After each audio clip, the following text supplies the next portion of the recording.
O Noche UFC, evento do último sábado, dia 16 de setembro, foi recheado de polêmicas, algumas delas relacionadas à luta principal entre Alexa Grasso e Valentina Shevchenko, as quais já falamos amplamente aqui no canal no vídeo sobre a luta que está na descrição. Mas a coisa não parou por aí não. Antes dos supostos golpes ilegais e do absurdo 10-8 lá marcado pelo Mike Bell, houveram outras situações como puxão de cabelo, árbitro interrompendo luta sem conferir se o atleta havia apagado, russo com bug na matriz dando show na luta em pé, lutador mais lindo do UFC se recuperando de derrota, essa é ótima, e o lutador com hype, que estava lá nas nuvens, sendo visto com desconfiança pelo público depois da segunda atuação chata aí no evento. No vídeo de hoje nós vamos falar sobre os 5 fatos mais relevantes que ocorreram no UFC Noche, sem contar, claro, a luta principal. Bora comigo!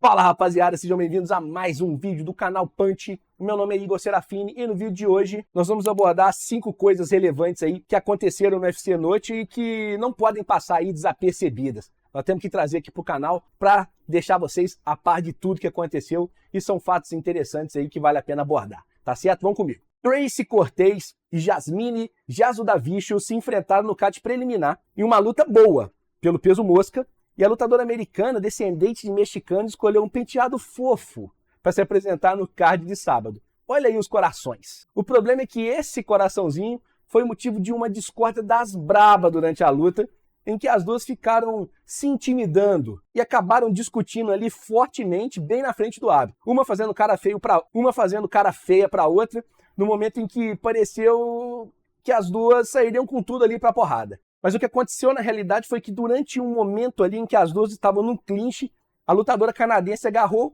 com tudo ali na trancinha da Tracy Cortez, no coraçãozinho ali que estava desenhado na trancinha da Tracy Cortez, o que obviamente é proibido. Mas só que só piora.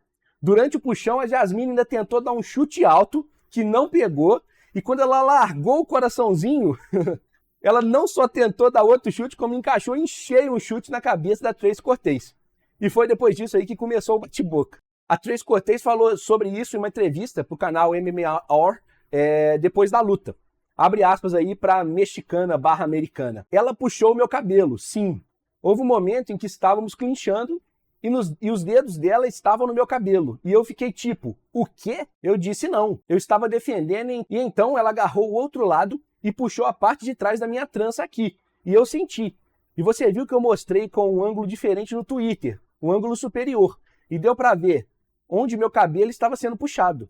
E quando ela soltou foi onde eu levei um chute na cabeça. Depois do chute, em seguida, eu estava olhando para ela sem nem ter dito nada ainda. Eu só estava olhando para ela e tipo, você está falando sério agora? Você sabe o que você fez? E ela respondeu, eu não chutei você, ou eu não puxei o seu cabelo. E eu falei para ela, não, você puxou o meu cabelo. Somos profissionais aqui, mas essa me incomodou. O fato é que, com puxão de cabelo ou sem puxão de cabelo, a Tracy Cortez venceu mais uma, sua 5ª vitória no UFC em 5 lutas e a 11ª vitória consecutiva dela no MMA, além de ter demonstrado uma grande evolução em pé, já que ela, apesar de ser especialista em wrestling, não utilizou em nenhum momento na luta. E aí, você acha que puxou o cabelo ou não puxou? Comenta aí. Ainda sobre a Tracy Cortez, ela é uma lutadora muito técnica. Esse ano ela veio treinar no Brasil com os Pitbull Brothers em Natal. E apesar dela estar um pouco fora do radar, ela é uma lutadora muito popular nas redes sociais e que une aí carisma e beleza, que no MMA feminino são atributos importantes para vender lutas e criar popularidade. Então é um nome a ser observado com cuidado aí para o futuro. O atleta mais bonito do MMA mundial, Raul Rosa Jr., se recuperou da sua última derrota para o americano Christian Rodrigues e simplesmente tratorou o Terence Mitchell em 54 segundos nesse fim de semana.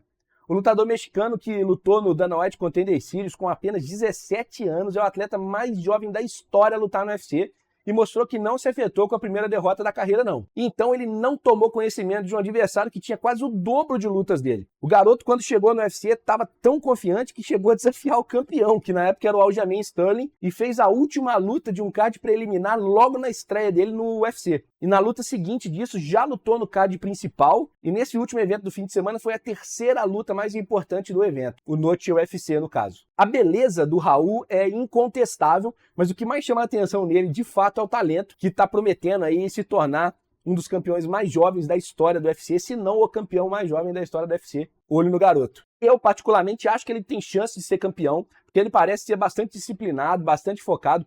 Sempre que ele vai lutar, a mãe dele está sempre presente o tempo todo, o que demonstra aí um apoio, um suporte familiar. E ele é um especialista em grappling, mas tem evoluído muito em pé e não tem demonstrado medo de trocar golpe. Então eu acho que é um cara aí que realmente ele fala bastante, é bastante confiante, mas eu acho que ele pode entregar sim, tem que ficar de olho no garoto. Mais um que se destacou no evento, só que negativamente, foi o meio médio Jack Della Maddalena, que lutou com Kevin Holland no Co-Main Event e fez uma luta bastante tediosa.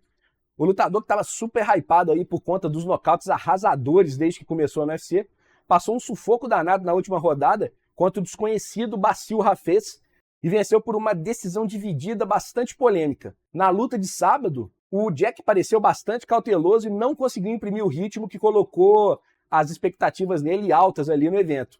E ele deu uma bela esfriada no hype que estava se construindo ali em torno dele. Eu particularmente acho que o Jack Della Maddalena está amadurecendo como lutador e o nível dos adversários que ele enfrenta tende a aumentar. Essas lutas arrasadoras, nocautes arrasadores dele, na verdade, vão se tornar cada vez mais raros mesmo, isso é o normal. A categoria meio médio está recheada aí de novos talentos, jovens, como, por exemplo, o Shavkat Rakhmonov, o Ian Gary, então não vai ser parada fácil não, ele tem bastante concorrência aí pelo caminho. Fora os veteranos aí que ainda estão aí, como o Gilbert Durin, por exemplo, Belal Mohamed. Apesar dessas últimas duas lutas terem sido meio questionáveis, eu acho que ele tem um grande futuro, ele tem o boxe alinhado e quem me conhece sabe que eu acho a eficiência do boxe pro MMA excepcional. É a luta em pé, para mim, mais eficiente no MMA de longe, então eu acho que ele tem futuro.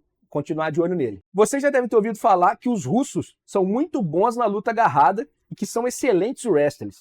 Que o combate sambo forma guerreiros e campeões, e certamente vem isso confirmado com talentos como aí Khabib Nurmagomedov e Islam Makhachev brilhando no UFC. O que vocês provavelmente não sabem é que na cidade de Novosibirsk, na Rússia, nasceu um russo invertido, um super striker, e eu tô falando do Roman Kopylov, que mais uma vez passou o carro, dessa vez no americano Josh Friend, e emplacou aí o 4º nocaute brutal consecutivo no UFC. O russo começou meio tímido ali na organização, com 2 derrotas, uma para o americano Carl Robertson e outra para o compatriota Albert Duraev, mas que agora com 4 vitórias consecutivas, todas muito impactantes, ele não está deixando muita dúvida de que perdeu a timidez e quer chegar no topo do peso médio. Eu particularmente acho que o Kopylov tem um arsenal de técnicas em pé bastante impressionante. Cada chute dele parece um atacado de beisebol. Só que eu acho que ele precisa trabalhar mais no grappling dele antes de se apressar ali para entrar no ranking. Ele é um lutador muito empolgante, ele tem 12 vitórias na carreira, 11 por nocaute e uma por decisão só.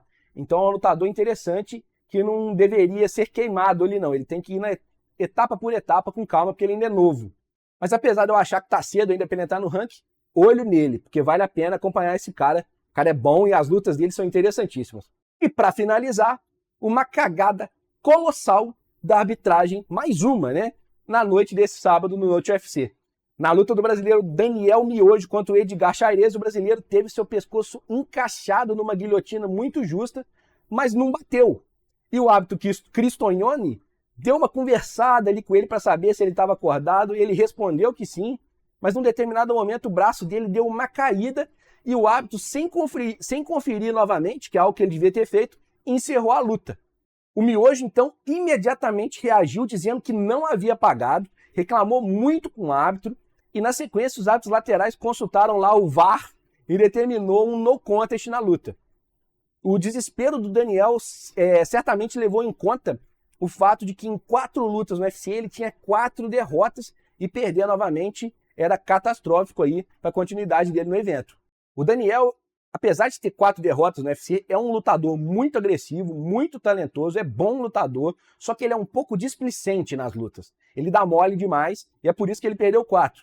O UFC só não mandou ele embora ainda por causa do talento dele. Mas eu acho que isso, se ele já não rodar agora, depois desse no contest, ele tem que ganhar a próxima de qualquer forma, seja contra o Chairez, seja quem for, para poder continuar no UFC, porque a conta dele está chegando. Eu acho que ele de fato não bateu, porque quando está na guilhotina em pé, normalmente o lutador, quando apaga, o braço dele cai, mas o corpo dele também fica solto na guilhotina. Então o corpo cai. Ele não volta assim muito fácil. Eu pelo menos nunca vi. Claro que não dá para ter certeza de que ele não apagou, só que, de fato, ele aparentemente estava bem inteiro, assim. Ele, claro, estava ali no momento de pressão, ficou meio atônito, assim, na hora que o árbitro interrompeu, mesmo porque ele não concordou com a interrupção, mas o fato é que o cara, aparentemente, realmente não apagou, então eu acho que ele tem que ter mais uma chancezinha aí no UFC. Já os árbitros da Comissão Atlética de Nevada, tanto os laterais quanto os que ficam dentro do octógono, têm se mostrado aí patéticos, e tem sido de forma recorrente. E o principal assunto na noite de diversos eventos tem sido erros de arbitragem, então é algo que tem que ser tomado alguma providência, porque por muito menos o Mario Yamasaki foi cortado aí do quadro de árbitros aí do Ultimate, do Ultimate não, né? Da Comissão Atlética de Nevada, perdão. Mas se você gostou desse vídeo, deixa seu like, se inscreve no canal, ativa o sininho aí das notificações, porque é só assim que você vai saber que eu lancei um vídeo, tá certo? Tô começando agora, então me dá essa força aí, se inscreve, que nós estamos crescendo firme, beleza? E aqui no vídeo do lado, a história da Alexa Grasso, história de vida dela, todinha, desde a infância, o início da carreira até se tornar campeã peso mosca feminino do UFC. O vídeo tá excelente, a galera tá gostando bastante, não deixa de passar lá, tá certo? Um abraço para vocês, até amanhã, tchau, tchau!